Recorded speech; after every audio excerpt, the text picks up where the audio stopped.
Hi, I'm Sara Hansen here with the Week 4 instructional speech. My husband Peter has got the video, and he's one of my audience members as well as my brother-in-law, sister, and mother. Welcome to the real estate profession. I'm here on behalf of the National Association of Realtors, which I will refer to as the NAR after this, not to be confused with the NRA. I want our time together to be where you learn about what the NAR is and what it means to be a member. At the end, we'll have a question and answer session, so you can hold your questions until then. As part of a preview of what we will discuss today, I'll give you a history of the NAR, how the NAR is today, the code of ethics and what it is, and the benefits of being a member. So let's get into it. The history. The NAR was established in 1908. At the time, it was called the National Association of Real Estate Exchanges.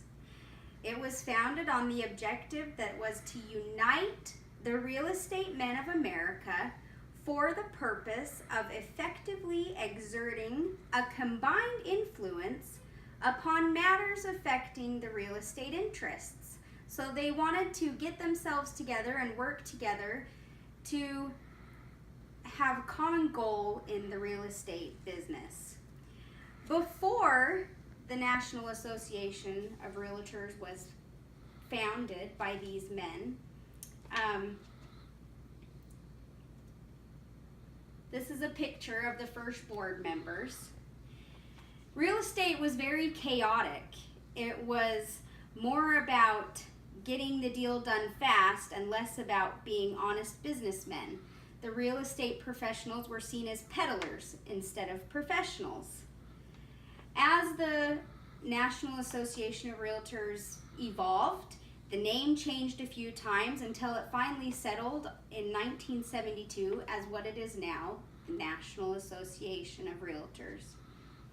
Among that, they adopted the theme of Voice for Real Estate and the R logo in 1989, which you saw in the first slide.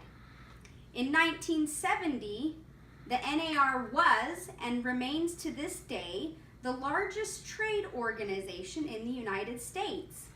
It was the first group of business people outside of the profession of medicine, engineering, and law to adopt a code of ethics. The code was adopted in 1913, so just a few years after the association was formed. And before adopting it, there weren't any professional standards with which to protect the public and to serve them. This is the reason the code continues today and that the National Association of Realtors is still living and viable. I know you're going to have questions about the code of ethics, but we will cover that later on in our presentation. Let's first discuss the NAR today. Its mission is to help its members become more profitable and successful. It seeks to be, like many other trade organizations, a leading advocate with the right to own, use, and transfer property and develop efficient, effective, and definitely ethical real estate business practices. It's highly valued by the real estate industry and its professionals, and they see it as crucial to their success. The NAR provides professional development, research, and exchange of information between its members, and this helps keep that property exchange alive. The current membership has more than 2 million licensed real estate agents in the United States, but only half of them are actual realtors. Our membership is composed of residential and commercial brokers, salespeople, property managers, appraisers, counselors, and others engaged in the real estate industry. Members belong to one or more of approximately 1,200 local associations and boards in 54 states and territories, including Guam, Puerto Rico, and the Virgin Islands. But what does it actually mean to be a realtor. The word realtor is a trademark, as you see there are on the screen here. It is someone who is an actual active member of the National Association of Realtors, or the NAR. It also means education and licensure. In the U.S., each state has its own requirements for what it takes to become a licensed agent. Most of them require anywhere from 30 to 90 classroom hours in instruction, from fundamentals to the state laws and the code of ethics.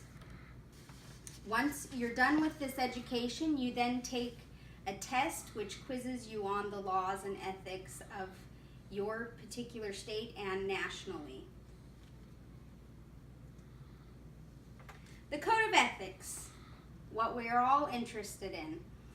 What is it? The Code of Ethics is made up of 17 different articles, and every article is based on a single concept, which is the basis for interpreting each article, which is to serve the public.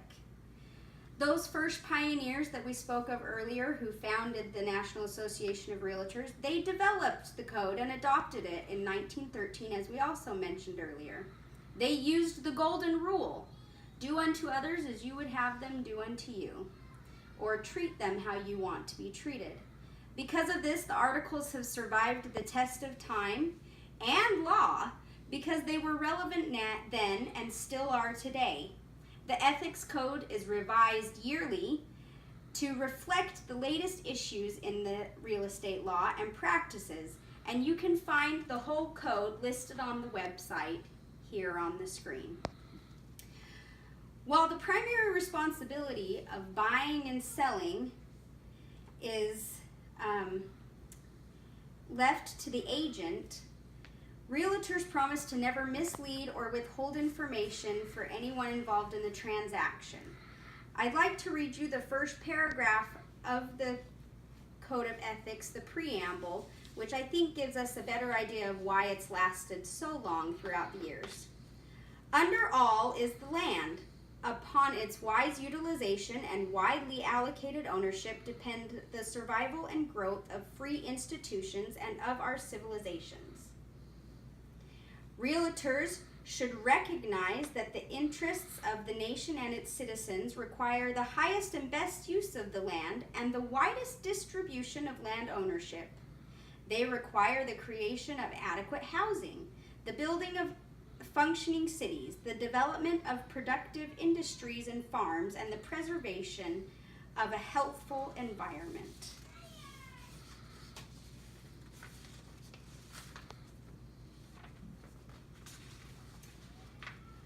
You can see why we try to keep the code relevant today from just the preamble. This brings me to the next topic, the benefits of being a member of the NAR.